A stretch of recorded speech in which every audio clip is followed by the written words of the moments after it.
हाय Omkar. Hello hi. पहले हम video आपका शुरुआत करते हैं। आपका एक इंट्रोडक्शन, आप एक स्मॉल इंट्रोडक्शन दीजिए, आप कहाँ से हैं और आप यहाँ पे कौन से यूनिवर्सिटी में एनरोल हुए हैं, तो उसी से हम वीडियो का शुरुआत करते हैं। तो मैं रहने का पुणे से हूँ, हम्म। महाराष्ट्र। पुणे में मेरी एजुकेशन हुई, ग्रेजुएशन मैंने फिजिक्स में किया और उसके तुरंत ही बाद मुझे इन्फोसिस में एज अ ऑपरेशंस एग्जीक्यूटिव का एक अपॉर्चुनिटी मिली, तो मैं वहाँ पे स्टार्ट किया ट्रेनिंग पीरियड। फिर तभी मैंने जाना कि आईटी काफ़ी इंटरेस्टिंग है, क्योंकि मैंने फिजिक्स इसलिए स्विच किया फिजिक्स से आईटी में, क्योंकि मैंने जाना कि काफ़ी थियोरेटिकल ज़्यादा हो रहा था और मुझे थोड़ा प्रैक्टिकल चीज़ें काफ़ी पसंद थी। इवन फिजिक्स में मैं काफ़ी प्रैक्टिकल चीज़ें करता था जो मुझे पसंद थी। तो इवेंचुअली मैंने आईटी में जाने का ये फैसला लिया। तो फिर आईटी में जैसे काम किया तो मैंने जाना कि इसमें और चीज़ें होनी चाहिए, सिर्फ सपोर्ट रोल्स में थोड़ा सा मैं बोर हो जाता था, थोड़ा चैलेंजिंग नहीं लगता था। ओके। तो मैंने देखा कि कौन से और ऐसे है कि आईटी में भी बहुत सारी चीज़ें होती है, cyber security, full stack development, फिर डेटा साइंस जो अभी काफ़ी इमर्जिंग था। तो डेटा साइंस थोड़ा मुझे ये लगा क्योंकि उसमें मैथमेटिक्स, स्टैट्स जो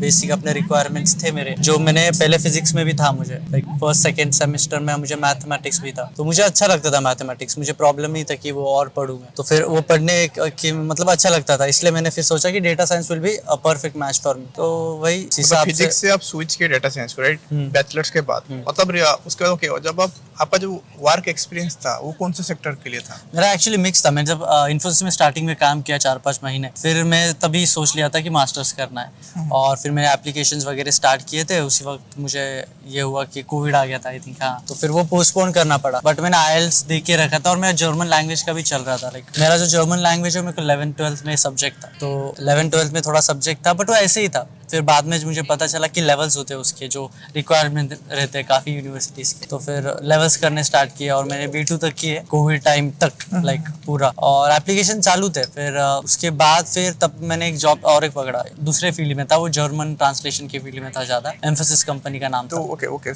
थोड़ा पहुंच लूंगा। So what motivated you for study in Germany? Means मतलब ये बचपन से डिसाइडेड था? क्यों, मतलब स्टडी अब्रॉड क्यों? वैसे पहले तो मुझे एयरफोर्स में जाने का काफ़ी ये था, मैं प्रिपरेशन भी कर रहा था उसी कोविड के दौरान, और बट कुछ हुआ Fall out. नहीं। और सब क्या बोलते हैं, अपना कोविड भी आ गया, थोड़ा करियर का भी स्विच चल रहा था, कुछ ऐसे फिक्स नहीं था। और जर्मन पहले से आती थी मुझे, तो मुझे आइडिया था कि कल्चरल कैसे है वहाँ पे, एजुकेशन कैसा है, और सबने सुना ये एजुकेशन के लिए बहुत रिनाउंड है। और फिर जब मैंने यूनिवर्सिटीज़ के कोर्सेज वगैरह देखे तो वो काफ़ी स्पेशलाइज थे कि इसमें ये इसमें ये, तो वो काफ़ी इंटरेस्टिंग था कि ऐसे जनरलाइज चीज़ें नहीं है, और इंटरेस्टिंग कोर्सेज थे काफ़ी। अगर हम देखें इवन डेटा साइंस में तो काफ़ी यूनिवर्सिटीज़ है, जैसे कि मेरा फर्स्ट प्रेफरेंस था DIT था, डेगेनडॉर्फ इंस्टीट्यूट ऑफ टेक्नोलॉजी। तो उनका AI और डेटा साइंस का कोर्स मुझे काफ़ी शानदार लगा था, बट मैं जा नहीं पाया क्योंकि उनको इंजीनियरिंग चाहिए था, 4 इयर्स डिग्री, प्लस उनको पहले से चाहिए था कि उसने डेटा साइंस में बैचलर्स करा हो, और उसके एक फ्यू क्रेडिट्स क्राइटेरिया थे हर एक सब्जेक्ट के, तो वो मेरा फुलफिल नहीं हो पाया। तो यही चीज़ें थी कि मुझे लगा कि थोड़ा रिस्क लेना चाहिए, अभी एज है। जब आप जर्मन डिसाइडेड की, जब आप अब्रॉड डिसाइड की, उस टाइम पर आपको नहीं सोचा कि नहीं जर्मन के साथ में वहाँ में कोई दूसरा कंट्री भी रिसर्च करना चाहिए, शायद कुछ अच्छा अपॉर्चुनिटी होगा, ऐसा कुछ लगा था? हाँ, मतलब काफ़ी कंट्रीज़ है, यूएसए बोलो, मतलब स्टडीज़ के मामले में अगर देखिए यूएस यूके में भी काफ़ी अच्छी यूनिवर्सिटीज़ है, बट फाइनेंशियली अगर देखा जाए तो लाइक मिडिल क्लास के लिए बेस्ट होता है कि लाइक कम से कम इसमें एजुकेशन कंप्लीट हो जाए। सो आई थिंक वो ऑप्शन मुझे जर्मनी ने काफ़ी दिया और इसलिए मैंने जर्मन चूज। तो व्हाई HTW बर्लिन? मैंने अप्लाई वैसे काफ़ी जगह पे किया था, बट HTW का जो कोर्स था वो पूरा कॉम्बिनेशन था। उसमें जो मेरा कोर्स है जो अभी कर रहा हूँ मैं, डिजिटाइजेशन एंड IT बिजनेस, तो उसमें cloud computing, data science, mobile computing और ऐसे सब टेक्नोलॉजीज का मिलाव था। तो मुझे लगा कि आईटी में एंटर करते वक्त ये भी अच्छा रहेगा कि मुझे दूसरे टेक्नोलॉजीज और आईटी के फाउंडेशनल पिलर्स भी मतलब पता चले। फ्रॉम फिजिक्स टू IT जब आप ट्रांसफर करते हैं तो उसमें आपको क्या क्या चैलेंजेस फेस करना पड़ा, और आपको HTW बर्लिन आपको क्यों एक्सेप्ट किया? आप तो फिजिक्स और IT का कोई तो कोहेरेंस नहीं है। पूरा तो कोहेरेंस नहीं है, बट काफ़ी चीज़ें मैटर करती है। एक फिजिक्स और मैथमेटिक्स जब रहता है अपने पास तो फिर वैल्यू करते हैं लोग कि हाँ, इसका फाउंडेशन बहुत अच्छा है, अंडरस्टैंडिंग अच्छी है, लॉजिक अच्छी है। और IT मतलब बहुत ब्रॉड है, उसमें भी कुछ चीज़ें जिसमें हम नहीं जा सकते। CS जैसे कंप्यूटर साइंस प्रॉपर डिग्री होगी तो शायद वो हमें प्रेफरेंस ना दे, बस अगर डेटा साइंस हो या फिर क्लाउड कंप्यूटिंग जैसे टेक्नोलॉजीज हो, तो उसमें कैसे होता है कि वो स्किल्स तो हम सीख जाते हैं धीरे धीरे, बट क्यूरियोसिटी, इंटरेस्ट और आप इतना लॉजिकल सोच पाते हो क्या नहीं, वो इस चीज़ों से साबित हो जाती है कि you have maths, you have physics. So that's why like universities consider करती है काफ़ी। वहाँ लिखा होता है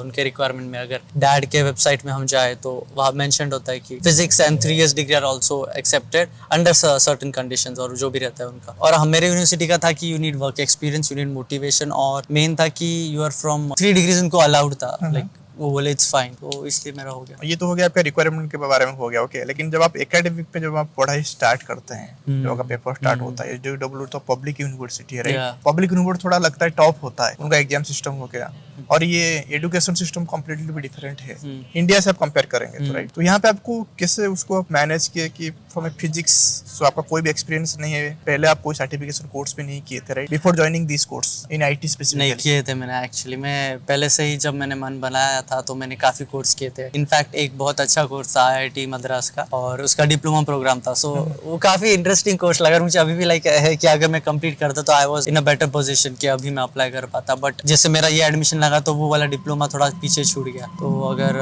किसी को इंटरेस्ट होगा इंडिया से तो आई थिंक वो प्रोग्राम जरूर देखिए, क्योंकि उसमें पहले एक एग्जाम रहती है, एंट्रेंस एग्जाम। उसके फाउंडेशनल मैथमेटिक्स, स्टैटिस्टिक्स, जैसे मैंने कहा जो भी लाइक फिजिक्स का है कॉमन, फिजिक्स मैथ जो भी कॉमन था वो चीज़ें थे, और प्रोग्रामिंग था। प्रोग्रामिंग तो क्लियर हो गया था, और बाकी 2 सब्जेक्ट भी होते जो एंट्रेंस में। डिफिकल्ट नहीं कहूँगा, बट अगर हमने उसमें रोज थोड़ा थोड़ा किया, जितना उन्होंने दिया है सिलेबस, तो क्लियर हो जाती है एंट्रेंस अच्छा, एग्जाम। ये जो सर्टिफिकेशन कोर्स है, आप यहाँ से एनरोल होने से पहले उसको आप स्टार्ट किए थे, लेकिन उसको आप कंप्लीट नहीं कर पाए। नहीं, बट आई थिंक वो ऑनलाइन प्रोग्राम है तो शायद मैं फ्यूचर में भी कंप्लीट कर पाऊंगा।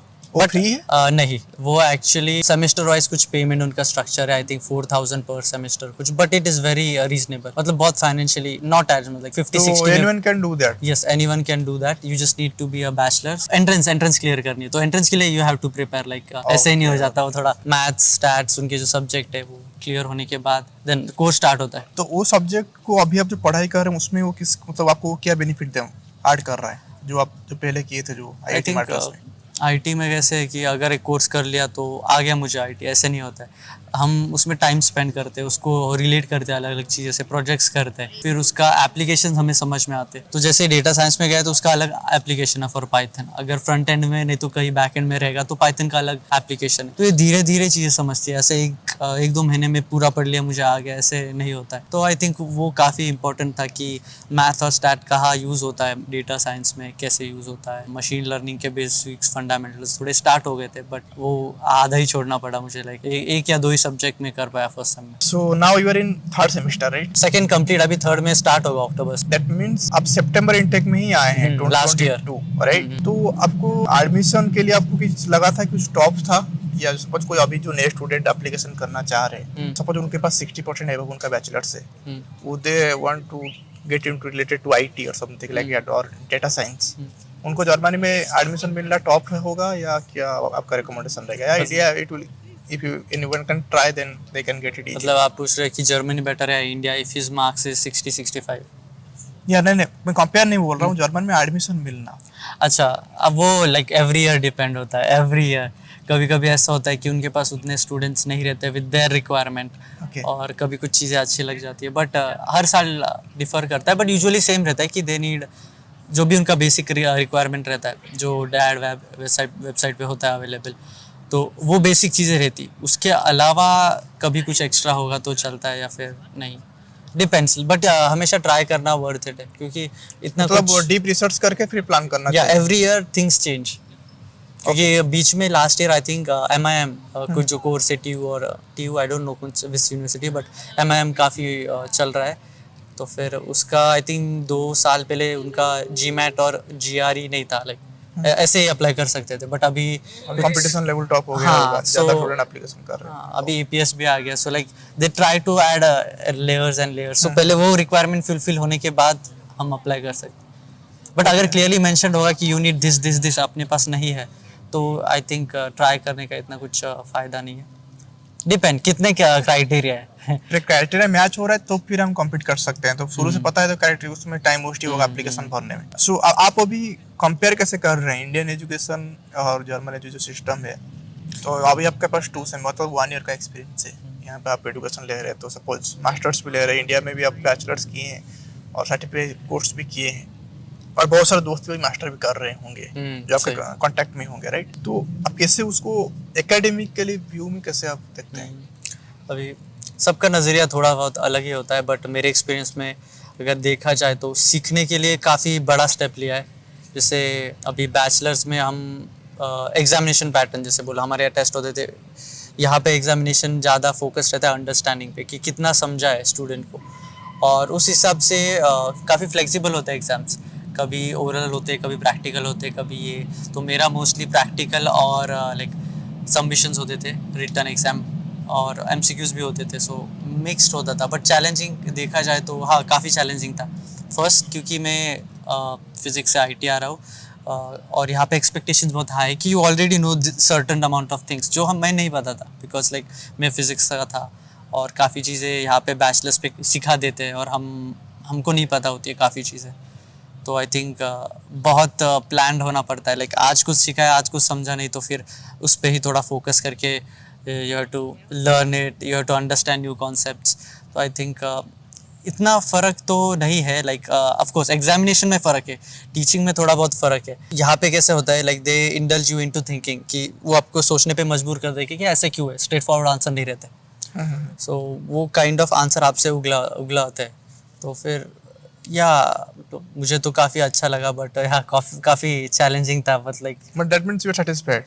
या हाँ, एक्सपेक्टेशंस तो मीट किए है और मेहनत की तो आई थिंक हो जाते हैं हम सब क्लियर सब्जेक्ट्स में। कुछ में नहीं हो पाते, कुछ लाइक समझ में ही नहीं आते, बट आई थिंक टाइम के साथ जैसे उसके सब्जेक्ट के साथ हम रह गए वो निकल जाते सब्जेक्ट।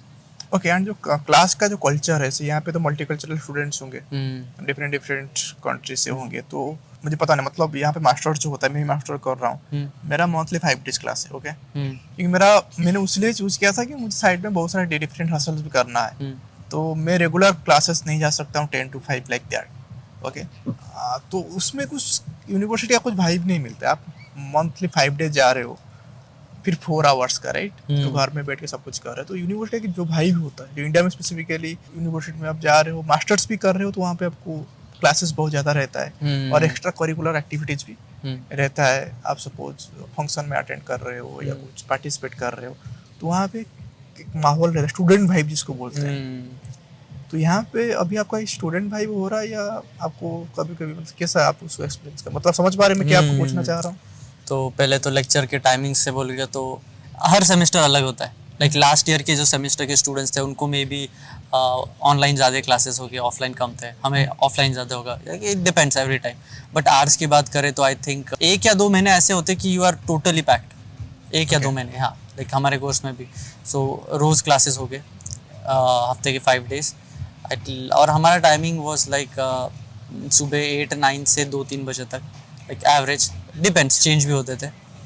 सो वो था लेक्चर के टाइमिंग्स के हिसाब से। बट सेकेंड सेम में काफ़ी लाइक इफ़ सर्टन प्रोफेसर ये एक टाइम पे फ्री है तो वो अपने लेक्चर्स यहाँ पे ज़्यादा ले लेगा और फिर नेक्स्ट मंथ हमको ज़्यादा लेक्चर्स नहीं होंगे उसके, तो बीच बीच में काफ़ी गैप होते थे।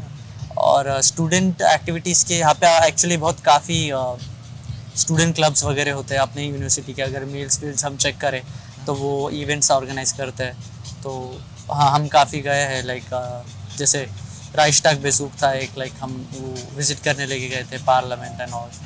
तो फिर होते हैं इवेंट्स, नॉट इंडिया के जैसे कि बहुत चहल पहल है, बट होते हैं, सिर्फ हमको एक्टिवली पार्टिसिपेट करना है।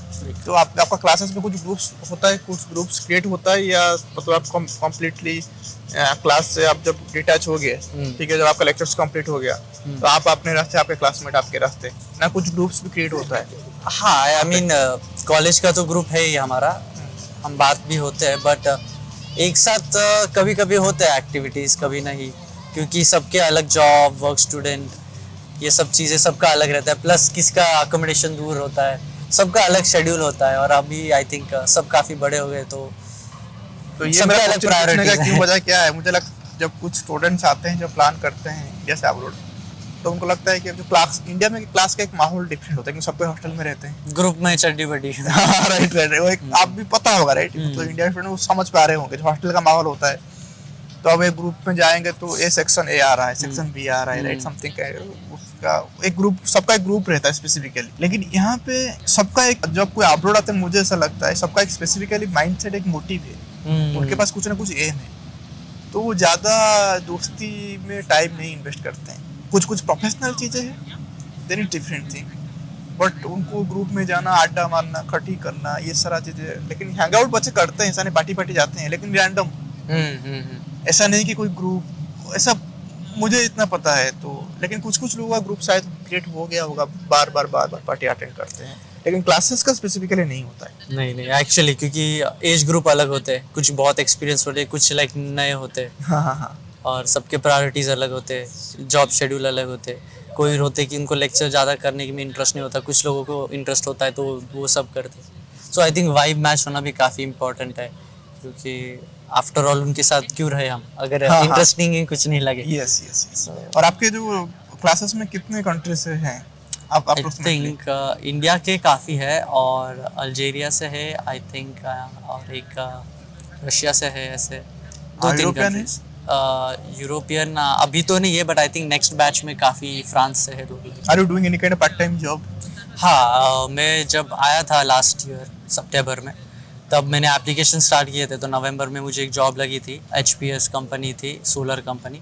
तो वहाँ पे डिजिटाइजेशन में मेरा रोल था। तो पार्ट टाइम था लेकिन आपके फील्ड का ही था? वर्क स्टूडेंट या।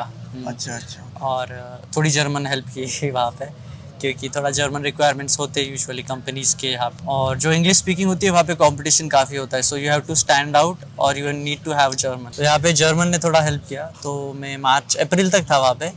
उसके बाद मुझे इंटर्नशिप चाहिए थी, और इसलिए फिर मैंने वो जॉब को, कॉन्ट्रैक्ट ख़त्म हो गया था, तो आई थॉट कि अब इंटर्नशिप के सर्च के लिए लगते हैं। तो वहाँ पे कितना क्या आपको मिल रहा था? वहाँ पे पर आवर बेसिस था या कैसा था? या पर आवर बेसिस था। कितना क्या? वहाँ पे अराउंड 13 to 15 का यूरोस पर आवर का था मेरा। और डिफ़र करता है, मेरे काफ़ी फ्रेंड्स से दे अर्न अबाव 15 और लाइक उसी रेंज में। मतलब और अच्छा different- अच्छा, वहाँ पे सपोज आपको वर्क स्टूडेंट जॉब मिल रहा है इसलिए आपको, लेकिन आप डिफरेंट अप्लाई भी कर रहे होंगे रेस्टोरेंट के लिए, सब चीज़ के लिए। यहाँ पे स्टूडेंट्स बहुत ज़्यादा रेस्टोरेंट्स में काम करते हैं, कोई अमेजन में काम कर रहा है, gate A part time job here. तो आपका इतना एक्सपीरियंस आपके फ्रेंड सर्कल में हम्म, कैसे क्या क्या तरीके हैं, और वो इजी है या डिफिकल्ट? सपोज कोई स्टूडेंट सब आ रहा है इंडिया से प्लान करके, जैसे बहुत सारे कंसल्टेंट जो होते हैं वो बोल देते हैं कि हाँ ठीक है आप ब्लॉक अकाउंट कर रहे हो, ट्यूशन पे दे रहे हो, आप तो पार्ट टाइम जब हो जाए उसमें आपका लिविंग एक्सपेंसेस आपका मैनेज हो जाएगा। जितना आप कोई काउंसलर से बात करोगे, कोई भी काउंसलर से बात, उनका यही कॉमन पॉइंट है। एक्चुअली रियलिटी क्या है, सपोज कोई स्टूडेंट्स उसी सोच से उसका फाइनेंशियल प्लान कर रहा है कि मुझे अभी लोन लेके जाना है, ओके मैं जब जर्मनी जाऊँगा, मेरा जितना जो लिविंग एक्सपेंस, जो ह्यूज अमाउंट है लिविंग एक्सपेंसेस, राइट, मेरा ट्यूशन फी का लोन ठीक है उसको मैं चुका दूंगा बाद में, लेकिन मुझे ब्लॉक अकाउंट में जो पैसा डाला हूँ उसको मैं खर्च ना करके मैं मेरा खर्चा खुद उठा लूँ काम करके। वो कितना जेन्युइनिटी मिलता है जॉब, या ये मतलब हवा ही? अभी अच्छा क्वेश्चन पूछा। एक्चुअली वो सबसे मेन कि बाद में कैसे काम वाम फाइनेंस स्टफ दूर से पहले सब जब हम गूगल वगैरह करते काफ़ी ऐसा लगता है कि जॉब्स मिल जाएगी ये वो, बट चीज़ें यहाँ पे मैनेज करना डिफ़िकल्ट होती है with studies, with an new system, with पूरा घर संभालो, खाना बनाओ, टैक्स स्टफ लाइक, और फिर काम भी देखो। और हम ये कर लेते कि कोई भी काम कर लेंगे, बट इन द एंड थोड़ा सा रिलेटेड होगा तो it's always better for CV. तो स्टार्ट होता है लाइक एप्लीकेशन से। अभी ये मैं बोल रहा हूँ based on my as well as my colleagues experience. तो एक महीना तो कोई रिस्पॉन्स यूजुअली आता नहीं, लाइक यहाँ पे काफ़ी स्लो चलते हैं प्रोसेस। यू अप्लाई अभी तो एक महीने बाद कुछ रिस्पॉन्स आएगा, रिजेक्शन या सिलेक्शन, सिलेक्ट भी हो गया तो इंटरव्यू लाइक 10-15 दिन बाद, लाइक इट्स एकदम आराम से, because they want to make sure I think कि राइट कैंडिडेट मिले, भले टाइम लगे। और मुझे लग गया था क्योंकि थोड़ा जर्मन रिक्वायरमेंट था और मुझे जर्मन आती थी। और मेरे जो दूसरे फ्रेंड्स हैं, मुझे आई थिंक 1-2 महीने लग गया था, I think September, October and November में मुझे लग गया था। काफ़ी फास्ट था मेरा वाला प्रोसेस देखा जाए तो, लाइक आई थिंक 15 डेज़ में मेरा हो गया था ऑन बोर्डिंग। और मेरे दूसरे दोस्त थे उनको काफ़ी रिजेक्शन, ये because most of them German नहीं आती थी, और इंग्लिश स्पीकिंग जॉब में कंपटीशन काफ़ी होता है, क्योंकि ओपनिंग्स है काफ़ी, बट फिर रिक्वायरमेंट्स भी बढ़ जाते हैं, फिर उनको बहुत अच्छे अच्छे कैंडिडेट्स आ जाते हैं विद एक्सपीरियंस जो ऑलरेडी यहाँ पे 1 साल से 2 साल से, तो वो थोड़ा सा डिफ़िकल्ट हो जाता है। पर एक है कि you have to keep applying. लोग 4-5 करते हैं, बोलते हैं अरे बहुत क्या, कुछ हुआ नहीं, और चूज़ ही हो जाते हैं। सो आई थिंक थोड़ा चूज़ ही कम होना है और एप्लीकेशन अच्छे करने हैं काफ़ी। मैं पर्सनली क्या करता हूँ, मैं सपोज 10 एप्लीकेशंस किए, उसको लॉट 1 में डालता हूँ और फिर देखता हूँ रिस्पॉन्स कैसे आ रहा है। उसमें से 1-2 इंटरव्यू आए, ओके, फिर सेकेंड लॉट बनाता हूँ 10 एप्लीकेशंस, और उसमें फिर चेंजेस करता हूँ CV में, कवर लेटर में, रेज्यूमे, मेरा पूरा अप्रोच थोड़ा चेंज करता हूँ धीरे धीरे, और ऐसे करते करते काफ़ी रिफाइन हो जाता है मेरा कवर लेटर, CV और प्रोफाइल इटसेल्फ। और फिर ये जनरली आप भी देखोगे, ऐसे लॉट चेक करोगे तो देखेंगे कि अपना इंक्रीज़ हुआ है चांसेस। पहले 2 आते थे, अभी 3 आ रहे, 4 आ रहे, अभी मतलब लेकिन जब आप increase होता है। एप्लीकेशन करते हैं आप जो आपके प्रोफेशन रिलेटेड जो कंपनी है या आप कोई भी काम हो जाए उसके लिए अप्रोच करते हैं? नहीं, वो अभी हर एक का पर्सपेक्टिव है, उसको फील्ड में कैसे जाना है, उसका फील्ड इतना फ्लेक्सिबल है क्या नहीं। आईटी काफ़ी फ्लेक्सिबल है, अभी हेल्थ केयर में जा सकता है, ऑटोमोबाइल में जा सकता है, सब में आईटी होता ही है। तो आई थिंक आईटी के लिए काफ़ी लुब्रिकेटिव है कि हम अलग अलग लेकिन स्टूडेंट वर्किंग जब तो उतना अवेलेबल नहीं रहता हर कंपनी में। कुछ रहते हैं काफ़ी। बर्लिन एक्चुअली कहा जाए तो बर्लिन में काफ़ी है, क्योंकि काफ़ी स्टार्टअप कल्चर है। मेरे काफ़ी फ्रेंड्स को ऐसे ही इंग्लिश। आपके जितने कॉलिग्स हैं रिलेटेड टू आईटी और उनको अभी वो क्या पार्ट टाइम कर रहे हैं, उनके वही आईटी में कर रहे हैं या डिफरेंट कहीं में? मोस्ट ऑफ देम वही में कर रहे, कुछ लोग हैं जो अदर देन वो कर रहे। अदर मतलब? अभी मेरे कोर्स में जैसे हो गया, क्लाउड में कुछ कर रहे, कुछ फ्रंट एंड, कुछ प्रोजेक्ट मैनेजमेंट, इन सब फील्ड्स में है। और कुछ जन अभी भी सर्च कर रहे हैं क्योंकि काफ़ी टाइम हो गया। और मेरा एक फ्रेंड है एक्चुअली, वो दूसरे यूनिवर्सिटी का है, सो वो आई थिंक गेटियर में कर रहे हैं, डोमिनोज में सिलेक्ट। और जॉब्स भी दैट काफ़ी। मींस आपका ये कहना है कि मतलब average most of the student का रेशियो पकड़ के चलेंगे तो पार्ट टाइम जॉब मिल जाएगा। लक लव, लेकिन ऐसा लक हो सकता काफ़ी है कि है। आपको 6 महीने तक भी ना मिले, ऐसा हो सकता है? You have to prepare for that, क्योंकि टाइम चेंजेस। अभी लाइक अभी बोल सकते हैं जॉब्स काफ़ी है, you apply, but next year में भी सेम ना हो। बट होप रहता है कि वी शुडंट लूज, अप्लाई करते रहना, you get it eventually. But German अगर हो तो I think things become lot more easier. Okay, अच्छा अच्छा, ऐसा आपका कोई फ्रेंड है जिसको अभी तक नहीं मिला है, जो सितंबर से आके मतलब उनका इंटेक स्टार्ट हो जाए, इसका इट्स अराउंड 1 ईयर राइट, एक साल होने वाला है, तो अभी उनको भी या नहीं लगा, एक ऐसा या है? दो है, बट लाइक अभी उन्होंने मे बी स्टॉप कर दिया है क्योंकि वो काफ़ी एक्सपीरियंस्ड है। सो वो they will be like pointing towards a specific, you know. अच्छा, उनका हाँ क्राइटेरिया ऐसा नहीं कहीं पे जाके कोई भी? हाँ हाँ, लाइक आईटी रिलेटेड अभी फिलहाल उनका रहेगा कि डोमेन स्पेसिफिक जाना है, तो उसके लिए प्रिपेयर कर रहे हैं। मतलब ऐसे नहीं कि अप्लाई कर ही रही, अभी उन्होंने फिर स्टॉप पॉज कर रहे थे और फिर वो दे ट्राई। उनका रिक्वायरमेंट स्पेसिफिक है, लेकिन सपोज मुझे इतना लग रहा है, मेरा जितना फ्रेंड सर्कल है मेरे बैच में सपोज मानेंगे तो हर कोई जॉब कर रहा है, क्योंकि उनका कोई लिमिट स्पेसिफिक बाउंड्रीज नहीं है कि मुझे इसी में जाना है। उनको कहीं पे जॉब मिले, हाँ वैसे मिल का जाता भी जॉब है, मिले। वैसे मिल ही जाता है। हाँ, आप उनका करना है, उनको कहीं पे वेयर हाउस का भी काम मिले उनको करना है। इसका मतलब उनका वो गोल नहीं उसी में रहना है, लेकिन उनको फॉर टाइम बीइंग, क्योंकि हॉलीडेज होते हैं हमको, जैसे समर ब्रेक, उसमें हम ज़्यादा टाइम काम कर सकते तो हैं। अभी तो उस कोर्स हिसाब में अभी इतना कर ले, सपोज उसके बीच में जब पढ़ाई खत्म हो जाए उसके बाद में खुद के प्रोफेशन का जॉब ढूंढने, उनका एक ऐसा एक्सपीरियंस है। Okay, but for the IT and IT sector and IT things, तो आपको क्या लग रहा है यहाँ पे पढ़ाई कंप्लीट करने के बाद आपको क्या प्लान है, इंडिया बैक करना है या यहीं पे जॉब करना है? अभी फिलहाल तो जॉब यहीं पे करूँगा, क्योंकि इतना लोन वोन हम लेके आते हैं, सो इट इज़ अर्निंग भी अगर यूरो में आएगा तो जल्दी हम वो कंप्लीट कर सकते हैं। तो स्टार्टिंग के कुछ ईयर्स यहीं पे काम करना है, एक्सपीरियंस गेन करना है, और फिर उसके बाद देखते हैं कि कैसे इंडिया में स्कोप है, कुछ बिजनेस आइडियाज़ वगैरह हो गए, तो it depends. Depend upon situation and the time. But eventually हाँ, इंडिया ही जाना है। डाटा साइंस में जर्मनी में कैसा कैरियर है? ये करियर है क्वेश्चन, ही काफ़ी वेग हो गया आजकल, क्योंकि इवन मेरे जो जूनियर्स है वो भी काफ़ी पूछते हैं करियर नाम की चीज़। आई थिंक यहाँ पे इतना डिफाइन नहीं है कि हम इंडिया में काफ़ी है कि करियर है क्या नहीं, स्कोप है क्या नहीं, पहले ही हम ये सोचते हैं। बट यहाँ पर ज़्यादा है कि इंटरेस्ट है क्या नहीं, इंटरेस्ट ज़्यादा वैल्यू करता है। इफ़ यू हैव इंटरेस्ट तो हम स्किल्स वगैरह जो भी हम डेवलप कर सकते हैं। और वांट की अगर बात करें तो हाँ, डेटा साइंस में काफ़ी वांट है, काफ़ी जॉब्स और ओपनिंग है, बट डेटा साइंस आजकल कहीं भी यूज़ कर देते हैं। डेटा एनालिस्ट को डेटा साइंस बोल देते हैं, बट एक्चुअल डेटा साइंस अगर देखे, डिपेंड, उसमें काफ़ी चीज़ें आती है। डेटा एनालिस्ट भी एक पार्ट है, डेटा इंजीनियरिंग एक पार्ट है, मशीन लर्निंग एक पार्ट है, and AI is also part. So which part are you focusing on, which companies you are focusing on, क्योंकि ऐसे नहीं है कि हमको कुछ तो आता है हम कहीं भी कर लेंगे, क्योंकि इन द एंड आपका इंटरेस्ट कहाँ पे है, आप किस टाइप ऑफ डेटा में ज़्यादा डील करना पसंद करते हो।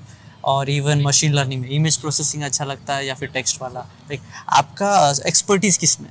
तो यहाँ पे अगर आओगे तो एक्सपर्टीज़ किस में करेंगे ये पहले सोच के आना है, लाइक कंसिडर करना पड़ेगा। कॉन्वर्ट मुझे क्वेश्चंस माइंड में, सपोज मेरा कुछ आइडिया नहीं है रिलेटेड टू आईटी, ओके, लेकिन डेटा साइंस में बहुत सारा मेरा दोस्त बोलते हैं डेटा साइंस में बहुत, अब कभी कभी फेसबुक आ जाता है ना, if you will do data science then your package will be 30 lakhs 40 lakhs, data science is in boom, something ऐसा आता है। तो एक्चुअली डाटा साइंस जो बंदे कर रहे हैं उनको, सपोज कोई भी अभी नॉन आईटी बैकग्राउंड से है, मतलब आपको क्या क्या डाटा साइंस में क्या जॉब रोल है, मतलब क्या आप प्रैक्टिकल आप काम क्या करेंगे? डेटा साइंस के जॉब काफ़ी डिफरेंट है, मतलब डेटा क्लीनिंग से लेकर एसक्यूएल वगैरह जो डेटा बेसिस होते हैं। थोड़ा सा सिंपली रहता है, जैसे कोई नॉन मैं आईटी भी बैकग्राउंड। मैं भी हाँ ये क्या ओके। तो हम पहले सिंपल वाला देखेंगे डेटा साइंस में जो रहता है first step, data analyst. Data analyst क्या करते हैं, जो काफ़ी डेटा होता है अपना, हमने एक सपोज एक ई कॉमर्स वेबसाइट है अमेजोन जैसे कुछ, और उनका कुछ डेटा है, किसने क्या लिया, कौन से फोटोज लाइक किए, कौन सा उनका फेवरेट है, तो वो सब एक डेटाबेस में आ जाता है। तो उसमें एनालिसिस रहता है, जैसे अगर बिजनेस रिक्वायरमेंट बोले कि ये वाला चाहिए, इसको ये अपडेट करो, इसका ये चेंज करो, तो मैं वहाँ से डेटा एनालिसिस करूँगा और फिर उनको जो भी चाहिए डिटेल्स दूंगा। फिर एग्जांपल है पावर भी है जो विजुअलाइजेशन में काम करता है, जो मेरा प्रीवियस जॉब भी था उसमें। तो उसमें कैसे होता है कि आप मैनेज करते हो एक सिस्टम जो ऑलरेडी सब डेटा वगैरह कलेक्ट कर रहा है। तो मेरी कंपनी डेटा था कि किसने कौन सा साइट पे कितना वो साइट पे सोलर एनर्जी आया वगैरह, जो भी था साइट का डेटा जो होता है। तो फिर वो अगर मैं सर्विस कर रहा हूँ वो मशीन वगैरह जो भी है, तो फिर मुझे वो डेटा दिखना चाहिए। तो फिर वो विजुअलाइजेशन पावर बीआई वगैरह जैसे टूल्स होते हैं वो यूज़ करते हैं। और फिर बैंकिंग में भी काफ़ी यूज़ होता है। मतलब हर कंपनी देखती है कि मुझे डेटा से क्या चाहिए, मुझे प्रेडिक्शन चाहिए, मुझे सिर्फ दिखना चाहिए, जैसे एक्सेल वगैरह में हम यूजुअली ग्राफ्स वगैरह बोलते, सिर्फ मुझे ग्राफ्स वगैरह चाहिए या क्या चाहिए। तो बिजनेस रिक्वायरमेंट के हिसाब से डेटा साइंस के रोल चेंज होते हैं। अगर रिसर्च पॉइंट ऑफ व्यू से देखा जाए तो मशीन लर्निंग में कैसा होता है, आप अलग अलग टाइप के लाइक ब्लड सैंपल सपोज ले लिए, तो उसमें से हम पैटर्न्स डिटेक्ट करते हैं कि कैंसर वाले सेल्स हो गए तो उसमें कौन से पैटर्न्स आएंगे। तो वो एक बहुत जनरलाइज्ड एग्जांपल हो गया, बट अभी मैं भी जस्ट ट्रांजिशनिंग हूँ, तो ये मेरा अंडरस्टैंडिंग है अब तक। और एआई वगैरह तो पता ही है, लाइक वो थोड़ा हाई हो गया, जिसमें वही मशीन लर्निंग्स एल्गोरिदम्स चीज़ें। लेकिन आपको अभी जैसे आपके जो आलू नहीं होंगे, जैसे आपको कुछ डाटा मिल रहा होगा कि हाँ यहाँ पे इतने इस कोर्स करके, बिकॉज आपका है IT business, digitalization and IT business है राइट, तो ये कोर्स कंप्लीट करने के बाद कितने लोग प्लेस हुए हैं, उनका क्या पैकेज है, उसके बारे में कुछ आइडिया है? वेल एक्चुअली हम सेकेंड बैच है, सो एलुमनाई इतने अभी टच में तो है, बट एक या दो ही पता है हमें, क्योंकि सब अलग अलग जगह पे अगर ग्रेजुएशन के बाद किसका इंटर्नशिप किसका ये, तो लाइक मीट अभी थोड़ा तो उतना कनेक्शन नहीं बन पाता। हाँ पॉसिबल नहीं हुआ। बट आई थिंक एक या दो लोगों का पता है मुझे जो क्लाउड टेक्नोलॉजीज में गए हैं, और पैकेज का पता नहीं, बट हाँ उनको जॉब तो लगी है क्लाउड में। आई थिंक तो आपको बर्लिन में ही एक्सपेक्ट है। क्या है, आपको सबसे जब कोई आईटी का प्लान करके आए उसको क्या आप मतलब एवरेज सैलरी क्या एक्सपेक्ट करके आना चाहिए उसको? ये काफ़ी डिपेंड करता है एक्सपीरियंस पे, जॉब पे। लाइक अगर data science minimum I think 50 तो आई थिंक एक एक्सपेक्टेड होना ही है। लाइक सपोज आपका कुछ एक्सपीरियंस नहीं, suppose you are fresher, okay, अगर आप फ्रेशर भी हो तो भी आप जब मार्केट में जाते हो, कोई आपको क्यों जॉब पे रखेगा अगर आपके पास कोई एक्सपीरियंस दिखाने नहीं है। सो तो वो जॉब भी वैसा होगा कि उसमें एक्सपीरियंस की ज़रूरत नहीं है, तो वो थोड़ा कम पे करेगा। बट अगर हमने इंटर्नशिप की होगी तो इंटर्नशिप में उसको पता है कि इसने ये चीज़ें अप्लाई की है, इसको पता है कैसे करते हैं, तो फिर उसका पे ड्रास्टिकली बढ़ेगा ही। बट आई थिंक 50,000 यूरोज एक अच्छा मार्जिन होगा, लाइक फ्रेशर और जस्ट फ्रेशर, लाइक एक साल का मतलब एवरेज 50 एक्सपीरियंस होगा। या बट एक्सपीरियंस होगा तो डेफिनेटली अराउंड 60-70 जाना चाहिए। बट मेरा कोई ऐसे कोई है नहीं जिसको जो इतना अर्न करता है, लाइक पता नहीं मुझे कि दिस फैक्ट्स आर करेक्ट, ये अभी जब सुनी सुनाई बातों पे। अच्छा, मतलब फिलहाल आपको एक एक्सपेक्टेशन है कि इतना होता हाँ है ये नॉर्मली? रेंज है अब तक जितनी बातें सुनी है मैंने। हाँ, मतलब एवरेज सैलरी 50 के होता है। सपोज हम कोई भी प्रोफेशन को पकड़ ले, आईटी को छोड़, सपोज कोई ग्रेजुएट हो रहा है, सपोज वो मार्केट में जा रहा है, तो उसका अराउंड 45 to 50 के नॉर्मल सैलरी। नहीं, आईटी को आई थिंक उतना होगा स्टार्टिंग, बट दूसरे जो सेक्टर्स है उसमें थोड़ा कम या ज़्यादा भी हो सकता है, डिपेंडिंग कि अब जर्मन आती है नहीं। अगर जर्मन आती है तो ऑफकोर्स अच्छे पे वाला मिल जाएगा, बट इंग्लिश स्पीकिंग में थोड़ा प्रॉब्लम होता है, स्पेशली जो मैनेजमेंट करते हैं। अभी मेरे एक्सपीरियंस में कोई है नहीं जो मतलब है, बट लाइक वो स्टडी कर रहे हैं फिलहाल, ऐसे जॉब और इस पे है नहीं, बट जर्मन थोड़ा सा आ जाता है। ओके, तो यहाँ पे लिविंग एक्सपेंस आपका कितना हो रहा है per month average? I think 700 तक बर्लिन में अभी, और हमको घर पे करते हैं, सो इसलिए काफ़ी बचत हो जाती है। ओके, तो देन यहाँ पे जो होम सिकनेस का बात करेंगे, इंडिया से जब हम आते हैं, ये एक फैक्टर रहता है स्पेशली इंडिया स्टूडेंट्स के लिए, क्योंकि जो कल्चरल डिफरेंस है, आप तो पहले जर्मनी पता है, तो आपको क्या कल्चरल डिफरेंस यहाँ पे फेस करने को मिला और यहाँ पे क्या गुड इनसाइट है एंड क्या बैड इनसाइट्स है आपके स्टैंड पॉइंट? पहले होम सिकनेस की बात करें तो हाँ, कल्चरल तो आई थिंक लाइफस्टाइल ही पूरी अलग है यहाँ पे, बचपन का अपब्रिंगिंग बोलो या ये, बट हाँ आई थिंक ये प्रिपेयर्ड होना चाहिए जब आते कि होम सिकनेस होगी, काफ़ी ज़्यादा है, बट आई थिंक फोकस करना है सिर्फ और अपने शेड्यूल के हिसाब से चीज़ें करते जाना है, अपने आप को थोड़ा इन्वॉल्व रखना है, जितना खाली बैठेंगे उतना मतलब मन भटकेगा। बट ये पर्सनल पे, कुछ लोगों को ज़्यादा याद आती है, कुछ को कम, कुछ कैसे रहती है, लाइक सबको आती है बट लाइक उनके मैकेनिज्म अलग रहते हैं, कैसे वो डील करेंगे उससे। बट आई थिंक थोड़े फ्रेंड्स आसपास रखने चाहिए तो थोड़ा एनवायरनमेंट लाइवली लगता है। और प्रोज और कॉन्स एज इफ कुछ है नहीं स्पेसिफिक, क्योंकि it's their way of life, it's our way of life. अभी उनका यूनिकनेस को हम प्रोज और कॉन्स में से जैसे नॉर्मली कुछ आपको फील होता है कि नहीं कल्चरल डिफरेंस इसलिए मुझे थोड़ा अजीब जैसा लग रहा है ना, ऐसा इसको कुछ प्रायोरिटी देना ही नहीं चाहिए जो है? आई तो थिंक है। ये नया एक्सपीरियंस है, उसको एक्सपीरियंस करने में ज़्यादा मज़ा है। डिफरेंसेस एक्सपीरियंस करेंगे तभी तो लाइक क्या ट्रैवलिंग क्या में डिफरेंट एक्सपीरियंस किए? I think everything. ऐसे लगता है कि लाइक डिफरेंट स्टार्टिंग के फर्स्ट डेज तो ऐसा लगता है डिफरेंट वर्ल्ड में आ गए, क्योंकि सब एकदम अलग टाइप से बिहेव करते। लाइक फॉर एग्जांपल शॉपकीपर्स आपने देखा ही रहेगा, काफ़ी ग्रीटिंग्स और एक्सचेंजेस चलते हैं। और इवन नॉर्मली हम कभी हमारे डॉम में कभी लिफ्ट विफ्ट में हम जाते रहे तो हाय हेलो स्ट्रेंजर्स को भी काफ़ी वो चलता है काफ़ी, और वो एक है। और मतलब काफ़ी एवरीथिंग, लाइक अभी भी वो सोचने गए तो लाइक राइट फ्रॉम हम कैसे ट्रैवल करते हैं। फर्स्ट थिंग ट्रैवलिंग यहाँ पे काफ़ी ऐसे कि हेडेक नहीं लगता है। लाइक मैं पुणे में हूँ तो फिर वो काफ़ी ट्रैफिक जैम ये स्टफ लाइक दैट, बट यहाँ पे काफ़ी पब्लिक ट्रांसपोर्ट काफ़ी अच्छी है। और I don't mind travelling 1 hour, क्योंकि मेरा कॉलेज एक्चुअली काफ़ी दूर है, 1 घंटा लग जाता था जाने। अकोमोडेशन भी अच्छी है काफ़ी, लाइफस्टाइल थोड़ी इम्प्रूव हो गई है क्योंकि सब कुछ कंफर्टेबल है यहाँ पे, like room and all stuff. और वेदर आई थिंक ऐसा है कि स्टार्टिंग में हमको थोड़ा सा अजीब ही लगता है, बट एक बार if you get used to it ऐसे कुछ लगता नहीं कि कुछ अलग है, वी स्टार्ट एन्जॉइंग इट।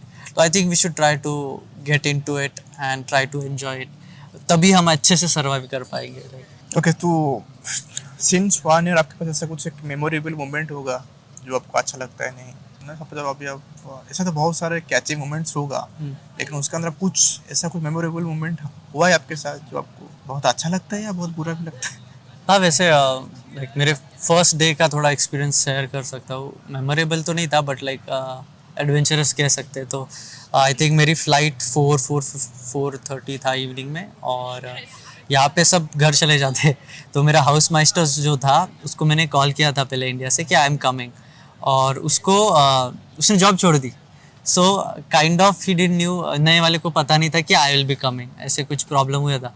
और जब मैं आया तो कीज़ नहीं थी मेरे पास, रूम था, अकोमोडेशन मिल गया था बट कीज़ ही नहीं थी, और वो चला गया था घर पे, और मेरे पास कुछ नहीं, फ़ोन नहीं, नेट नहीं, मैं बैग लेके ऐसे खड़ा था, मतलब हॉस्टल के बाहर? हाँ। और मैं बोला अब करूँ क्या, आ तो गया हूँ, और सब फर्स्ट टाइम था। तो बाद में 1-2 फ्रेंड मिले, फ्रेंड नहीं थे एक्चुअली, तभी हमारी मुलाकात हुई।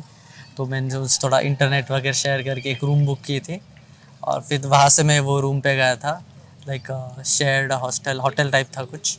तो एक रात वहाँ गुजारी, और फिर नेक्स्ट नाइट जब मैं आया तब वो हाउस मास्टर आया था। तो आई थिंक वो स्टार्टिंग में जो इनका टाइमिंग है, लाइक सब जल्दी बंद हो जाता है। हमारे यहाँ कैसे 10-11 दुकान भी खुले होते हैं, यहाँ पे वैसे वो सिस्टम नहीं है। थोड़ा शेड्यूल बोलो या फिर स्ट्रिक्ट टाइमिंग्स फॉलो करना हो तो, और इवन लेक्चर्स में काफ़ी पंक्चुअलिटी का है, वो सब चीज़ें हैं। और वैसे घूमने को काफ़ी आई थिंक अमेज में तभी हुआ होगा। टेक्निकल म्यूज़ियम, मुझे प्लेन्स काफ़ी पसंद है, और टेक्निकल म्यूज़ियम फिर मुझे लाइक आपने जैसे कहा वो मोमेंट था मेरे लिए। वहाँ पे काफ़ी प्लेन्स और ऐसे लाइव प्रोटोटाइप रखे थे। आई थिंक म्यूज़ियम्स में जो काम किया उन्होंने, काफ़ी मज़ा आता है म्यूज़ियम्स घूमने में। नेचर भी यहाँ पे काफ़ी एक्सप्लोर करने लायक है, और यहाँ पे एक्टिविटीज़ काफ़ी है। हम यहाँ स्प्रीवाल गए थे जैसे एक बार कायाकिंग करने, और वो काफ़ी मज़ेदार एक्सपीरियंस था। मतलब किसके साथ, मतलब रैंडम ग्रुप या कोई इंडियन? एक्चुअली मेरे डॉम में काफ़ी इंडियंस थे और काफ़ी फ्रेंड्स थे, तो फिर उनसे बातचीत होती रहती है, तो हम कभी कभी प्लान्स बना लेते, कभी कभी हम रूम पे आ जाके एक साथ कुक करते। सो वो एक अच्छा एक्सपीरियंस है कि हॉस्टल में कोई ना कोई मिल ही जाता है फ्रेंड्स, लाइक क्योंकि इवन जो भी हॉस्टल रहते हैं स्टूडेंट, वो काफ़ी इवेंट्स ऑर्गेनाइज करते every now and then. So I think बाहर निकलना चाहिए। हम कभी कभी घर में ही काफ़ी देर रहता है, तो फिर हमको आदत नहीं रहती कैसे हम उनको फेस करें। तो बाहर निकलने में थोड़ा मजा आता है, मुझे भी वही फील होता है। क्योंकि यहाँ पे विंटर जो होता है, घर में रह जाएंगे तो आपको थोड़ा मतलब लगेगा कि, क्योंकि विंटर में थोड़ा लेजीनेस आ जाता है, राइट? तो निकलते नहीं तो निकले, लेकिन जब बाहर निकल तो फिर क्या करे, क्या घूमे, क्या पे। लेकिन जब बाहर आप निकल, थोड़ा बहुत कंफर्ट जोन सब जाओगे, थोड़ा मिलना कुछ, तो आपको कुछ ना कुछ चेंजेस फील होगा। पहली चेंजेस आपको थोड़ा बुरा लग सकता है, में ऑकवर्ड हो जाता है शुरुआत में। उसके बाद थोड़ा, लेकिन आपको घुसना पड़ेगा फोर्सफुली। या एक्चुअली वो काफ़ी मदद किया है, बट सीख जाते हैं धीरे धीरे लोग। थोड़ा पुश खुद को देना पड़ता है बीच बीच में मोटिवेट करने के लिए कोई होता नहीं, तो खुद को ही थोड़ा संभालना पड़ता है। और यहाँ पे जो सपोज आप इंडियन आलूमुने को लेके पकड़ के, इंडियन जो कम्युनिटी को पकड़ के चलेंगे, तो बाय प्रोफेशन हो या बाय स्टूडेंट्स हो, उससे कुछ मदद आपको मिला है? जो एक्सपेक्टेशन होता है कि हाँ इंडियन स्टूडेंट्स में बाहर जा रहा हूँ, तो कम्युनिटी जो हमारा है अभी ऐसे काफ़ी ग्रुप्स मिल जाते हैं, जैसे ही आते कोई ना कोई हर ग्रुप से कनेक्टेड होता है, और हाँ चीज़ें बताते रहते हैं। जैसे जब हम आए थे पहले यहाँ पे अनमेल्डुंग और अपार्टमेंट सर्च, ये सब काफ़ी दिक्कत देती है चीज़ें। इन मामलों में काफ़ी डाउट्स आते हैं हमें, तो ये डाउट क्लियर हो जाते हैं यूजुअली ऐसे ग्रुप्स को ज्वाइन करके। और इवन हमारे जो बिल्डिंग या अपार्टमेंट में जो ग्रुप होता है, हमारा ग्रुप है जैसे, तो वहाँ पे अगर हम कुछ पूछा कि ये प्रॉब्लम है, किसको आइडिया है या नहीं, तो वहाँ से भी लोग आ जाते, इंडियंस हो बाहर के हो, सब लाइक अच्छा हेल्प मैं आपको एक दो स्टोरी बताऊंगा, ओके? उसमें आप रिलेट कर सकते हैं। कुछ स्टूडेंट्स, मेरा कुछ भी दोस्त हैं, ओके? उनको लगता है कि यहाँ पे इंडियन के बीच में उतना बनता नहीं, ओके? नाम के पास कम्युनिटी है, कोई कॉल किया, कोई दैट डिफरेंट थिंग, लेकिन उतना बनता नहीं, इतना दोस्ती नहीं इंडियन से। मतलब वो लोग, वो यहाँ पे हम फॉरेनर, हम ज्यादा कुछ ग्रुप में मैंने इससे मैसेज भी पढ़ा है, ठीक है? सपोज वो कोई फॉरेनर को अप्रोच कर रहे हैं, कोई जर्मन होगा, कोई different part of the Europe होगा, उससे जितना अच्छा रेस्पॉन्स मिलता है वो इंडियन कम्युनिटी से उतना अच्छा रेस्पॉन्स नहीं मिलता है। हाँ, ये शायद मैं बेहतर थोड़ा बता पाऊँगा मेरा एक्सपीरियंस। तो मैं जब इन्फोसिस में था, तो फिर मैं भी पुणे से यहाँ गया था मैसूर, और मेरे मैसूर के कोई फ्रेंड्स नहीं। और वैसे अब अभी हम, तो फिर मैं इंडिया में ही था, फिर भी मुझे दोस्त बनाने में दिक्कत आ रही थी। तो हेल्प के लिए लोग होते हैं, बट दोस्त नहीं बनते आसानी से, भले हम इंडिया में हो। तो फिर वैसे ही अगर जब हम इंडिया से यहाँ आते हैं, तो आई थिंक वही चीज़ें अप्लाई होती है हम पे भी, क्योंकि आफ्टर ऑल हम किसी और जगह में आते हैं। सो ऐसे नहीं है कि हेल्प नहीं करना चाहते, वो आई थिंक टाइम लगता है। आई थिंक कि ऐसे ही सबको, अभी हम दोनों मिल रहे हैं तो हम पहले यही कंसिडर करेंगे कि एक अलग लेवल पर कनेक्शन ऑलरेडी है, बट वो नहीं होता है क्योंकि हम इंडियंस है। मतलब इंडियन से इसलिए कनेक्शन है, ऐसे हम अज्यूम कर लेते हैं, बट आई थिंक थोड़ा सा अप्रोच करना पड़ता है। हमारा थोड़ा प्रॉब्लम है कि सामने से कोई बोलेगा तभी। सो आई थिंक थोड़ा अप्रोच करना चाहिए, कोई भी हो, इंडियन और ये। बट आई डोंट थिंक कि ऐसा कुछ है कि ये नहीं देते। अभी हर एक इंडियन से थोड़ी हाय हाय हाय बोलते जाएंगे, तो एक्सपेक्टेशन थोड़े हमारे रहते कि कुछ ज़्यादा ही कर दे। बट टाइम लगता है, ऐसे नहीं कि करेंगे नहीं, हेल्प करेंगे, but I think you have to connect first. Yes, ऐसे फ्री में कोई आके हेल्प नहीं करेगा। और एक चीज है कि जैसे यहाँ पे कुछ मतलब ये मैं बता इंडिविजुअल टू इंडिविजुअल में, इसलिए क्योंकि सबका एक पर्सनल स्टोरी होता है। मेरा और एक भी दोस्त है, उसको लगता है कि वो मुझे पूछा तेरा कितना फॉरेन दोस्त है, ठीक है? मैं बोलता हूँ मतलब तू क्या किया भाई, तू यहाँ पे आके कर क्या रहा है? मतलब उसका नजर में है कि मेरे बकेट लिस्ट में फॉरेन फ्रेंड्स होना चाहिए, नहीं तो फिर मैंने तो जिंदगी में कुछ किया ही नहीं। उसको ऐसा लगता है। और उसका स्टैंड पॉइंट मैं रेस्पेक्ट करता हूँ, उसके लिए बेनिफिट भी, क्योंकि वो जर्मन सीखना चाहता है, तो जर्मन फ्रेंड्स बनाएगा तो उसको इजी होगा। और उसका एक गोल है, उस गोल की वजह से वो दूसरे लोगों को भी जज करता है, राइट? उसको बोलता है, क्योंकि वो जब आया था, वो जितने लोगों को मैसेज कर रहा था, उसको कोई रेस्पॉन्स नहीं कर रहे। मतलब रेस्पॉन्स इन द सेंस कि यहाँ पे सब कोई बिजी है। ये आप एक बार उसको, जैसे अभी मैंने आपको मैसेज ड्रॉप किया, ठीक है? मुझे पता होना चाहिए कि ऐसा नहीं कि ओमकार वहाँ पे बैठा है, वो इमीडिएटली मुझे मेरा गर्लफ्रेंड की तरह हाय भेजूंगा तो वो इमीडिएटली बोलता है हेलो। वो शायद 2 दिन के बाद भी रिप्लाई कर सकता है। ऐसा भी होता है यहाँ पे नॉर्मली। आप आज मैसेज भेज रहे हो, आपका दोस्त 1 दिन बाद रिप्लाई कर रहा होगा, राइट? ये काफी नॉर्मल है, क्योंकि सबका शेड्यूल काफी पैक होता है। पहले इंडिया में नहीं होता था, मतलब ऑफ कोर्स काम करते थे तो होता था, बट काम, खाना बनाओ, फिर लेक्चर्स ये वो, तो कभी कभी समय नहीं मिल पाता है क्योंकि यहाँ पे एनर्जी बहुत ड्रेन हो जाती है। सो अगर मैं आपसे बात नहीं कर रहा हूँ वो एनर्जी से, तो मैं बात ही नहीं करूँगा। अगर बात करनी है तो एनर्जी रखूंगा कुछ कि हाँ कुछ रिस्पॉन्स अच्छा है, ऐसे नहीं कि करने के लिए कर रहे। तो ये जो मैसेज रिप्लाई का, तो ये लेकिन जो नया आते हैं, जो इंडिया से यहाँ पे नया आते हैं, उनको लगता है कि शायद वो मुझे इग्नोर कर रहा है। हाँ हाँ उनको थोड़ा अजीब लगता है, लेकिन ये एक नॉर्मल पार्ट ऑफ कल्चर है कि मैंने आपको आज मैसेज भेजा तो आप अभी फ्री हो तो रिप्लाई करते, नहीं तो फ्री नहीं हो तो 2 दिन के बाद रिप्लाई कर रहे हैं, इसका मतलब नहीं कि आप मुझे इग्नोर कर रहे हो। लेकिन वे ऑफ थिंकिंग जो होता है, जो नया आते हैं उनको लगता है कि शायद मुझे वो इग्नोर कर रहे हैं। नहीं नहीं, इग्नोर ऐसे नहीं, मतलब मोस्ट कभी कभी कर भी सकते हैं, बट आई थिंक बिजी होते हैं लोग, और अगर कुछ क्वेश्चन पूछा है तो उस क्वेश्चन का एक लाइनर आंसर नहीं आता है कभी कभी, कि सोच के बताना पड़ता है प्रॉपर। तो वो लोग कभी टाइम लेते हैं कि हाँ इसको मैं आराम से वीकेंड पे बता दूँ, और जैसे ही कोई आता है तो उनके क्वेश्चन भी काफ़ी होते हैं, ये क्या है, ये क्या है, ये ऐसे कैसे रहता है, और कुछ बेसिक क्वेश्चन भी होते हैं जो लाइक गूगल पे भी मिल जाएंगे। तो कभी कभी थोड़ा सा इरिटेट भी हो जाते हैं लोग। और आप क्या, मतलब आप क्या, सपोज अभी आप एक्सेल एक्सपीरियंस हो, आप एक्सेल पहले भी आए तो आपको कुछ एक्सपेक्टेशंस होगा, तो अभी आप क्या कंट्रीब्यूट करना चाहते हैं, कि आपको क्या लगता है कि इंडियन जो कम्युनिटी है, इंडियन एलुमनाई कम्युनिटी स्पेसिफिकली हुए, उसमें कुछ इस तरह से कुछ चेंजेस होगा, then that can make a big difference. ऐसा कुछ आपको लगता है, ऐसा कुछ आपके सोच में है? आई थिंक अभी तक तो काफ़ी हेल्पफुल है। मतलब क्या हेल्प चाहिए रहती है एक स्टूडेंट को, बेसिक चीज़ें चाहिए रहती, जैसे ये कहाँ पे, ये स्टोर कहाँ पे, मुझे ये चीज़ चाहिए, ये कैसे मैनेज करते, इन सब का तो जवाब मिल ही जाता है ग्रुप से बोलो या कि। अब ऐसे सच कम्युनिटी में इवन इवेंट्स वगैरह भी होते रहते हैं। अभी बीच में आई थिंक बर्लिन फेस्टिवल था, तब मेरे दोस्त भी थे, अलग अलग स्टेट का रिप्रेजेंटेशन था, तो उसमें महाराष्ट्र का भी था, तो वो भी एक कम्युनिटी उनकी है, मतलब कि कोई इवेंट होगा तो वो पार्टिसिपेट करेंगे, जस्ट नहीं नाम के लिए, जो इंटरेस्टेड है। और वैसे अलग अलग सबके था स्टेट के, everyone was actively. I think थोड़ा सोचने जैसी चीज़ है कि क्या स्टूडेंट्स को चाहिए, किस पॉइंट पे मदद चाहिए, पहले वो देखना पड़ेगा, क्योंकि हर स्टूडेंट का अलग एक्सपेक्टेशन होती है। आई थिंक स्पून फेड तो नहीं होगा यहाँ पे फर्स्ट थिंग। ऐसे उसको रैंडमली हमें सेट आंसर नहीं कर सकते। हाँ, थोड़ा सोचना पड़ेगा कि कौन से पॉइंट्स पे हेल्प चाहिए। एंड देन आपको क्या लगता है, जो अभी आप जो IT, digital and IT business आप कर रहे हो, उसको आप एंटरप्रेन्योरशिप में कुछ आप इंटरप्रेट कर पाएंगे? आई थिंक आजकल सब काफ़ी ट्रेंडिंग टॉपिक है, और सबको ऐसा लगता है कि this is the next big thing, ये करने लगूंगा खुद का स्टार्टअप वगैरह। जो शार्क टैंक इंडिया आ गया ना? हाँ शार्क टैंक इंडिया देखे हो? हाँ, देखे काफ़ी देखे। तो अभी सबको अच्छा। हाइप है। हाँ, बट वो लोग ये नहीं समझ रहे कि किसी भी चीज़ में घुसने से पहले हमको थोड़ा उसमें नॉलेज, एक्सपीरियंस चाहिए। आईटी की बात कर रहा हूँ, जैसे आपने बोला आईटी इन एंड, तो फिर आईटी में थोड़ा सा नॉलेज तो चाहिए कि चीज़ें कैसे काम करती है। सिर्फ बोलने से कि हाँ ये हम ये कनेक्ट करेंगे, इसका ऐप बनाएंगे, ऐसे लॉन्ग टर्म नहीं चलेगा, तुम कर भी पाओगे, but I think it depends. बहुत स्कोप है, ऑफकोर्स बहुत स्कोप है, बट एक understanding of ecosystem of IT, पूरा आर्किटेक्चर की कहाँ पे कर रहे हो, ये इंपॉर्टेंट है। जर्मनी में होगा तो जीडीपीआर, काफ़ी डेटा प्राइवेसी और अलग रूल्स होते हैं, इंडिया में अलग होते हैं, बट आई थिंक काफ़ी स्कोप है। अगर किसी को इंटरेस्ट होगा तो आई थिंक थोड़ा रिसर्च, ऐसे ही कोई कुछ नहीं लेकिन बना सकता। स्कोप है एंटरप्रेन्योरशिप का आईटी सेक्टर में? स्कोप हर चीज़ में, अगर मैं गिटार बजाऊँ तो भी स्कोप है, but I need to be good and expert in it. अगर मैं अच्छा बजाऊँगा, लोगों को अच्छा लगेगा, of course I will become famous, but वही चीज़ है कि आपका इंटरेस्ट क्या है।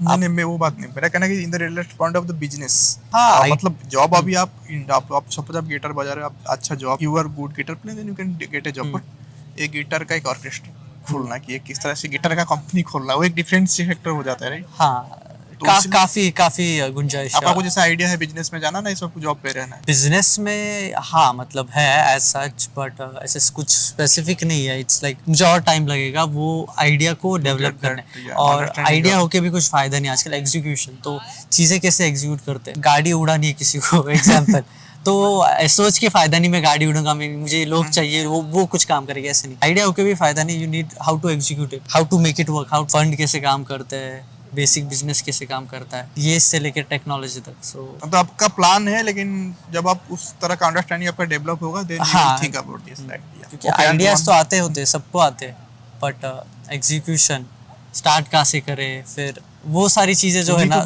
वो रिसर्च सोचने में थोड़ा, मतलब प्री प्लान चाहिए चीज़ें मेरे हिसाब से। बट वन मोर थिंग, कि हम अभी एक दो क्वेश्चन में ही खत्म करेंगे कि आप भी हरी है आप में भी थोड़ा अभी हरी में हूँ। अभी जो स्पेसिफिकली जो जर्मनी के लिए प्लान कर रहे हैं स्टडी इन जर्मनी के लिए, उनको आपके नज़र में आपका क्या मैसेज है कि उनको कंसल्टेंसी के थ्रू करना है या खुद अप्लाई भी कर सकते हैं? खुद भी कर सकते हैं। मुझे काफ़ी लोगों ने अप्रोच किया था, उनको मैंने थोड़ा हेल्प किया था और उनको यूनिवर्सिटीज़ भी मिले, अच्छे पब्लिक यूनिवर्सिटी। सो अपना प्रोफाइल देखो, I think that will be best. अगर profile you think everything is fine, सब एकदम बढ़िया है, तो अप्लाई करो खुद से। कंसल्टेंसी आई डोंट नो, कभी कभी अच्छे होते हैं, कुछ कुछ लोगों का एक्सपीरियंस बुरा होता है, so it depends on people. अच्छा, आप जब ट्राई किए थे आप कोई कॉन्फ्रेंस एजेंसी से कंसल्ट लिए थे? हाँ, तो आपका क्या एक्सपीरियंस था? मेरा एक्सपीरियंस काफ़ी अच्छा था, क्योंकि वो ऐसे नहीं था कि सब स्पून फीड कर रहे। उन्होंने बताया this is your chances of getting this university, public जो भी थे मेरे लिस्ट में, और फिर दे वर वेरी रियलिस्टिक और सब लाइक अच्छा सपोर्ट दिया उन्होंने। That is the reason you should take consultancy if you need it, क्योंकि मेरा 3 इयर्स ग्रेजुएशन था, प्लस यहाँ पे काफ़ी 4 इयर्स डिग्री मांग रहे थे। तो आपका HTW बॉलेन के पीछे कंसल्टेंट्स का कुछ क्रेडिट उनको जाएगा? सपोर्ट के लिए उनका कुछ कनेक्शन एज सच नहीं नहीं, है। कनेक्शन मतलब नहीं, मतलब सपोज आप, क्योंकि जो प्लान हम करते हैं यहाँ पे मुझे लगता है उसमें उसको 3 to 4 फेजेस में डिवाइड करता हूँ कि एक होता है कि आदमी को एक रिस्क, जैसे हम लोग जब डॉक्टर के पास जाते हैं, वो डॉक्टर दवाई से सारा हमारे मेंटल जो कंफर्ट मिलता है, राइट, हम अच्छे हो जाएंगे, तो वो एक बहुत बड़ा फैक्टर करता है, रिस्क टू मैनेज फैक्टर। जैसे आपको कंसल्टेंट के पास जा रहा है, आपको लगता है कि वो जो मोटिवेट करते हैं हाँ हो जाएगा, मतलब थोड़ा 50-60% पैनिक सिचुएशन आपका डिलीट हो जाता है। हाँ, होगा नहीं होगा वो डिफरेंट चीज है, लेकिन वो कोई आपको बोल देता है ना कुछ नहीं, अरे हो जाएगा ना, बायोमेट्रिक। ये फैक्टर काफ़ी हेल्प करता है। लोग पैनिक कर जाते हैं, अब पेशेंस नहीं होता है। हाँ। यहाँ आके एक चीज़ तो हमेशा याद रखिए, कोई भी चीज़ हो पेशेंस उसमें लगता ही है, भले ही एप्लीकेशन जो हो या फिर रूम देखना हो। अभी क्या है, एक्सपेक्ट मत करो 2-3 दिन में आएगा, 1 महीना तो लगता ही है मिनिमम। जैसे मेरा अभी 3 साल हुआ है, मैं अभी एक बताऊँ, इससे पहले होता है एडमिशन, राइट, पहले एडमिशन के लिए एडमिशन आएगा नहीं आएगा, एडमिशन आ गया, उसके बाद वीज़ा आएगा नहीं आएगा, वीज़ा आ गया, हम लगता है कि हम कोई मतलब रॉकेट लॉन्च कर लिए, ओके, उसके बाद जब आते हैं इमीडिएटली फिर क्राइसिस, अकोमोडेशन मिलेगा या नहीं मिलेगा, सपोज वो भी हो गया, ठीक है, फिर कुछ क्लासेस स्टार्ट होता है, फिर पार्ट टाइम जॉब मिलेगा या नहीं मिलेगा, तो पार्ट टाइम जॉब हो गया, ठीक, उसके बाद क्रेडिट्स कंप्लीट करना है, टाइम के हिसाब से नहीं करना है, सपोज क्रेडिट्स भी हो गया, सपोज आपका डिग्री कंप्लीट, उसके बाद जॉब, ठीक है, सपोज आपको जॉब भी मिल गया, उसके बाद जॉब में मुझे शायद निकालना दे परफॉर्मेंस। तो इसलिए हमेशा जो चैलेंज है वो एक वे में आपको मिलता ही जाता रहेगा, हाँ, वो कभी खत्म नहीं होगी। कभी खत्म नहीं हमको हर स्टेप पे काम ही करना है। पैनिक किया तो हर जगह पैनिक करेंगे। हाँ, और फिर तो ऐसा इसीलिए लगेगा patience के कि हिसाब से आपको। लेकिन और एक चीज मेरा एक्सपीरियंस है कि मेरा पर्सनल है कि सपोज मैं आज बेस्ट देता हूँ, सपोज आज मैंने कुछ प्लान किया है, ठीक है, मैंने आज कुछ प्लान किया, क्योंकि सब स्टूडेंट जैसे शायद करते हैं जो अब्रॉड स्पेसिफिकली आते हैं, इंडिया के बात मैं बता नहीं पाऊंगा, क्योंकि अब्रॉड में बहुत सारा आपका चेंजेस होता है, everything you need to manage yourself, उसमें बहुत सारा स्किल्स आपका ऑटोमेटिकली डेवलप हो जाता है, actually financial management skill, time management skill, और ये थ्रू आउट द प्रोसेस आप समझ जाते हो, उसके लिए एक बुक से कोर्स है, लेकिन वो शायद आपको समझा नहीं पाएगा, एक्सपीरियंस ही चीज स्ट्रगल सिखाती है कि कैसे फेस करना है। जैसे उसमें मुझे क्या लगता था, जब मैंने आज प्लान किया, मेरा हमेशा जब मैं प्लान करता हूँ मैं 90% डेज वो प्लान को एग्जीक्यूट नहीं कर पाता, तो मेरा मतलब कमियां हैं, ऐसा नहीं सबको ऐसे करते हैं, तो इसलिए मुझे मेरे अंदर एक फ्रस्ट्रेशन जैसा रहता है ना, मतलब मैं कर नहीं पाया, ये हुआ, तो जब मैंने बहुत सारा रिपोर्ट पढ़ा तो वो सबका एक प्रॉब्लम है। जब आप कुछ प्लान किए, इमीडिएटली आपको कुछ डिस्ट्रक्शन आ गया, कुछ ना कुछ, सपोज आप खाना बनाने लगे, थोड़ा ज़्यादा टाइम लग गया, खाना खाने के बाद थोड़ा टायर्ड लगा, फिर थोड़ा रेस्ट कर देते, फिर वो काम छूट जाता है, लेकिन टाइम तो चल रहा है। लेकिन मुझे कब अच्छा लगता है, मुझे कब किक मिलता है, सपोज मैंने जो प्लान किया था, रात बेड जाने से पहले वो सारा काम मैंने कर लिया है, नींद अच्छे से आएगी। बहुत अच्छा से किक मिलता है। इसलिए जब प्लान हमें, मुझे ऐसा लगता है मेरे, तो जितना एग्जीक्यूट कर पाए उतना करो, ज़्यादा बकेट लिस्ट लिख देने के नहीं करने से एक फ्रस्ट्रेशन दिमाग में रहता है, मैंने नहीं कर पाया। ये सही है। यहाँ आने के बाद ही मैंने भी ये चीज़ ज़्यादा नोटिस की है कि एग्जीक्यूशन करो और अच्छे से सो जाओ और भूल जाओ, फिर उसका रिजल्ट का देखो मत। हाँ। एग्जाम्स में हो या कहीं भी, लाइक एग्जीक्यूट करना है और ज़्यादा लिखना नहीं है। पर मैं नोट पैड मेंटेन करता हूँ, मैंने पहले क्या होता, मैं सब लिख दूंगा, ठीक है, नहीं कर पाऊंगा, पेंडिंग का दिमाग में लेकिन रहता है, रात में सो भी वो भी दिमाग में रहता है, ठीक है, लेकिन उसको मैंने फिर उसके बाद क्या किया, मैंने 1-2 साल बाद मैंने लिखना कम कर दिया, मैंने लिखा कम, काम एग्जीक्यूशन ज़्यादा था, तो उसमें एक सेटिस्फेक्शन लेवल होता है, उसमें अच्छा पीस ऑफ माइंड होता है और फिर हम चीज़ें भी सोच पाते क्लैरिटी से। Yes yes. Okay, so thanks Somkar. तो हम नेक्स्ट जो पार्ट 2 हम करेंगे, हाँ। आपका 1 साल 1.5 साल बाद हम करेंगे, जरूर जब जरूर। आपका जॉब लग गया होगा पैकेज के साथ, उस टाइम पर हम डाटा साइंस के एक्चुअल क्या आप इंटरव्यू कर रहे हैं, कितना company and of the day how much you are getting.